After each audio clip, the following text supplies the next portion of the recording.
Hello and welcome to Trust Issues with me, David. I'm joined today by Matt Ridley, who leads the investment management team at Greencoat UK Wind, which has the ticker UKW. With over £3 billion of net assets, UKW is the largest fund in the AIC renewable energy infrastructure sector. UKW invests in, manages and operates a portfolio of 49 wind farms situated across the UK. The company's investment objective is to provide investors with an annual dividend that increases in line with retail price index inflation, while preserving the capital value of its investment portfolio in the long term on a real basis through reinvestment of excess cash flows. UKW currently offers a dividend yield of 9.5%. Matt is a partner at Schroders Greencoat, a leading European renewable investment manager. He has 22 years of investment management experience, including 16 years focused on UK wind projects. Matt, thanks for joining me today. Thanks for having us, David. Now, I wanted to first start today with the management transition for UKW. Stephen Lilly will step down at the end of April, and the new co-managers will be yourself and Steve Packwood.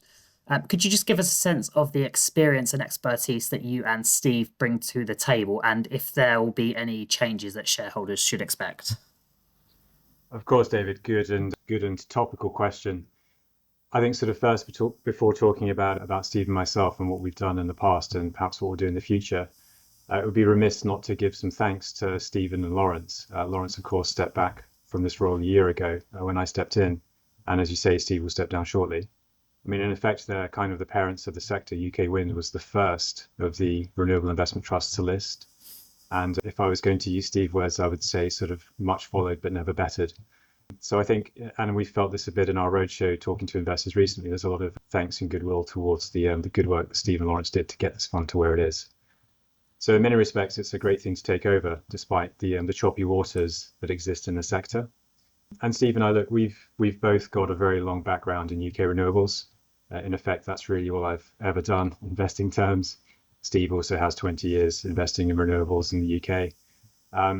We bring slightly different things, which I think is good because you need the ability as a management team to challenge each other, as Steve and Lawrence did.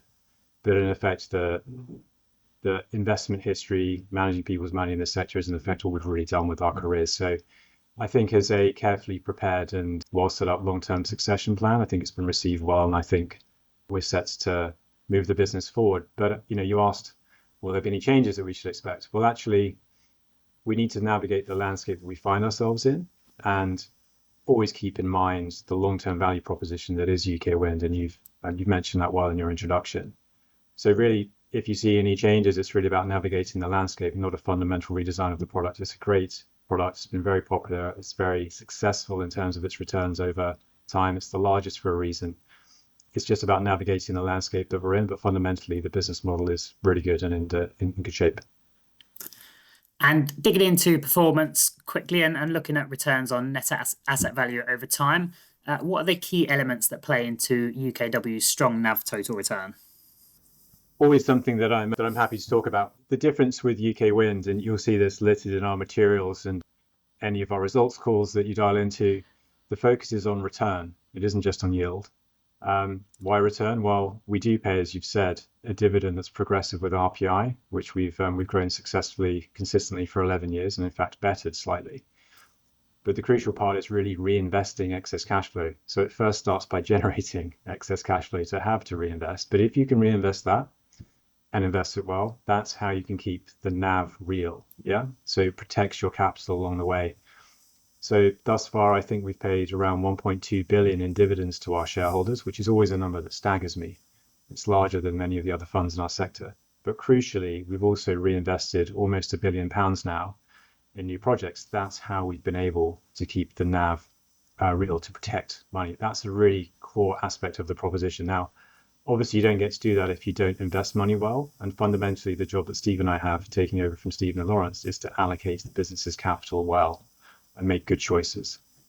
If we continue that, the business keeps generating excess cash flow, then the return cycle continues. And that is our differentiation versus what you might see in other products in this sector. And now, while share price total return is something that obviously management can't control, it's certainly worth touching on here because the share price has weakened. Why do you think sentiment towards the asset class has shifted, and are there any catalysts that you think could see it improve in coming years? Yeah, I mean that's the elephant in the room, isn't it? If you look across our sector, discounts are prevalent. They have been for say 2.5 years now. I think the beginning of that was really an increase in long-term gilt rates. A lot of money flowed into our sector chasing yield. We'll come back to the fact that I've spoken about return explicitly. That supported the expansion of the product set into IPOs in the late 2010s, early 2020s, where people supporting the sector would rather buy those products than buy existing track record products like UK Wind at a premium instead. So the sector grew quite a lot over that time. And I think the fundamental point for me now is that it's just too big for the level of inherent demand. When a lot of the supporters of the sector can now allocate money back into other areas where they can seek income and prefer those, then naturally you have a bit of an exodus. And I feel sometimes that UK Wind is overly penalised for that because of its size and liquidity. You can get a price, you can sell your shares, and many of the smaller products you can't. Fundamentally, what we have to do is keep doing the things that we're good at, allocate capital well, operate the business well. But the rest of the sector, in my view, it just needs to be smaller to support the level of inherent demand that remains. So whilst we can't necessarily control what happens to the rest of the sector, I think if that were to shrink through private money coming in and perhaps taking out some of the vehicles, then you would be left with a right-sized sector that has, I don't know how many, but a number of surviving products that presumably are the ones that have scale, as that's very important to investors, but also the track record and future business prospects. We very much consider ourselves to be part of that continued sector, albeit I feel the sector will be smaller. But if we can get there, I think that's the path to an improvement in a rating of the company's share price. Along the way, also we can buy back shares. We're doing that. We were the first to introduce a large buyback policy. We've completed that 100 million.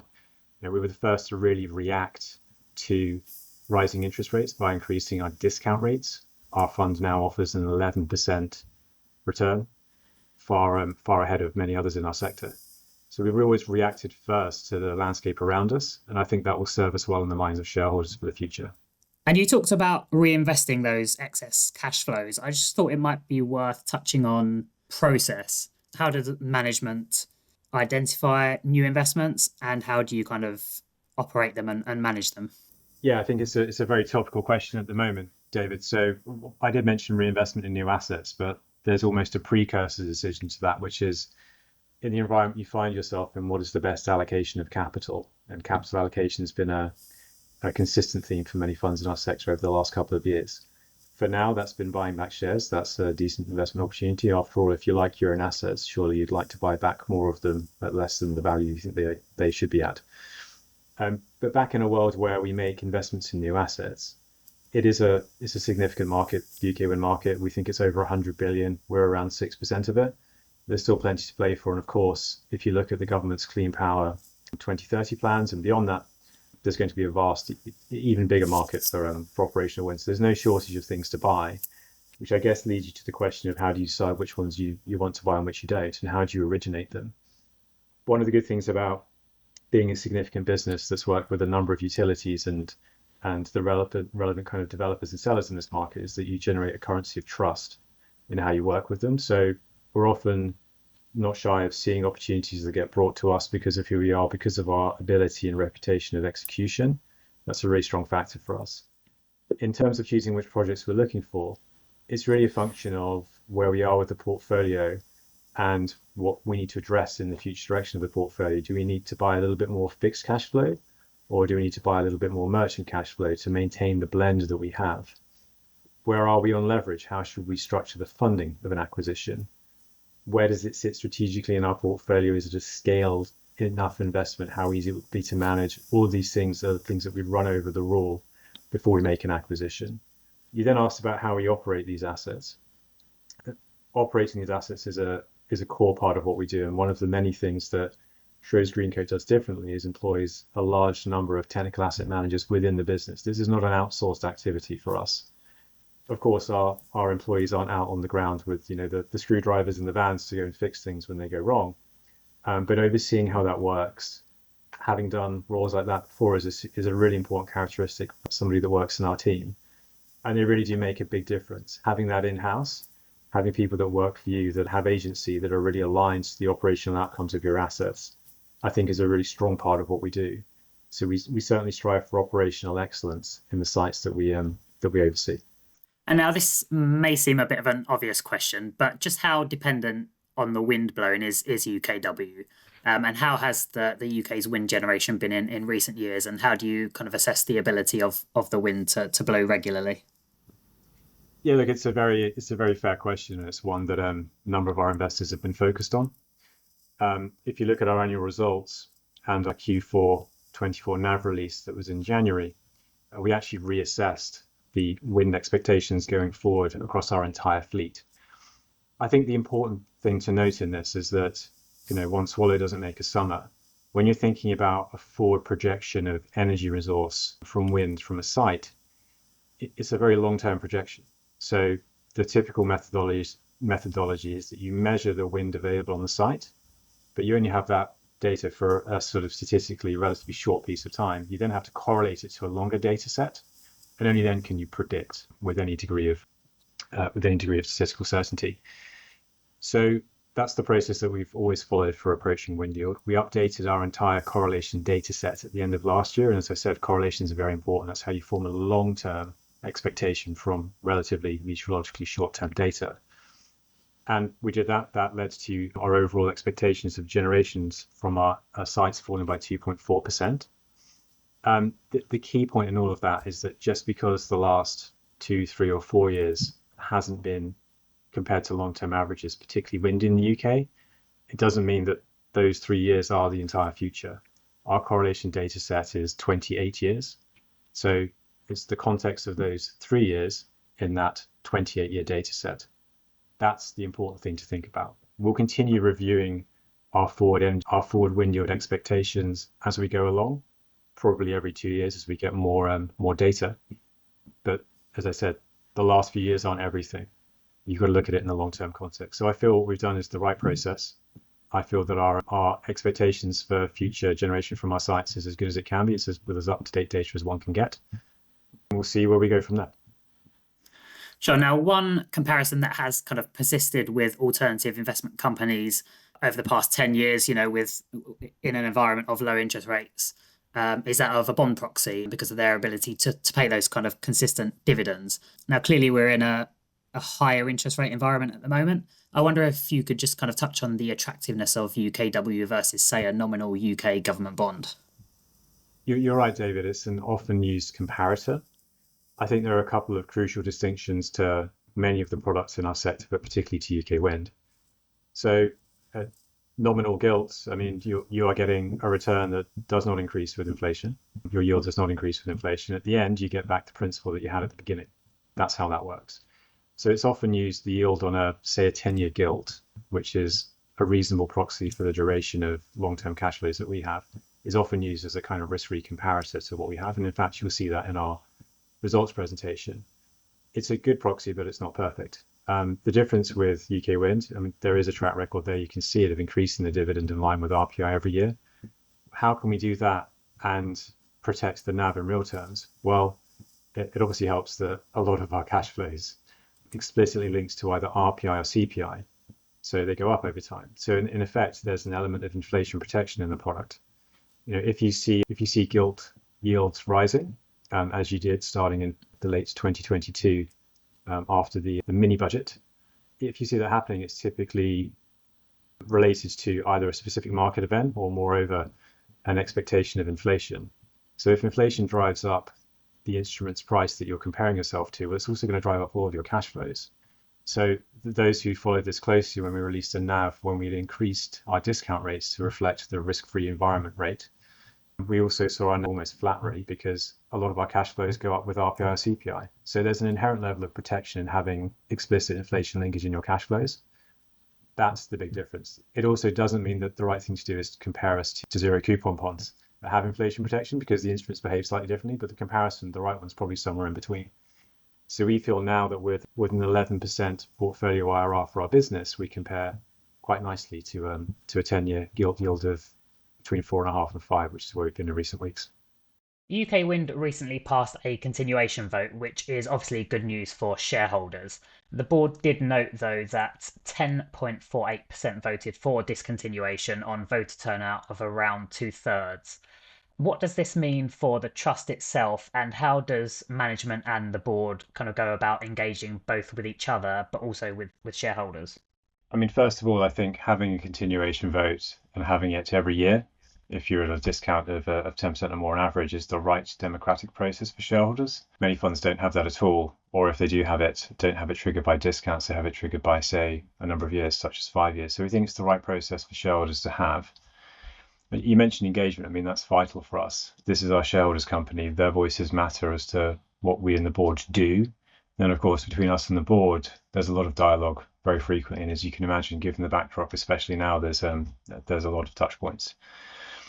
I guess that the thing about engagement, and we do a lot of it, is that there's a range of views, as you can imagine. There are some that, like the UK Wind business, very much would like to see it continue as it is.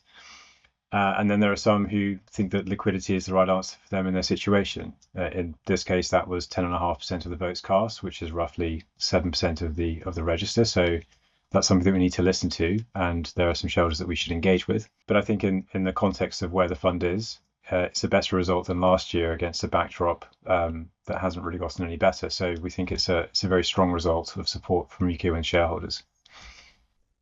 Then the other thing, David, to note is that UK Wind is increasingly a retail product. There's a lot more retail investors than we had 2, 3, or even 4 years ago.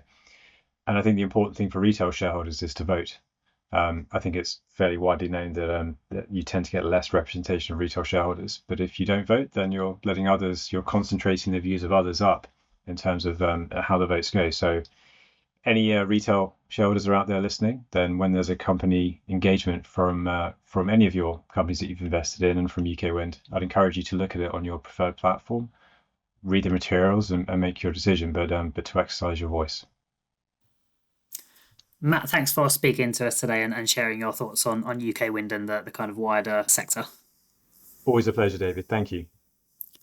Now, listeners can read our latest research on UKW on the Kepler Trust Intelligence website, and obviously there's some great resources on the Greencoat UK Wind website as well that I would encourage you to check out. Thanks for listening today, and we hope to see you soon. Past performance is not a reliable indicator of future results.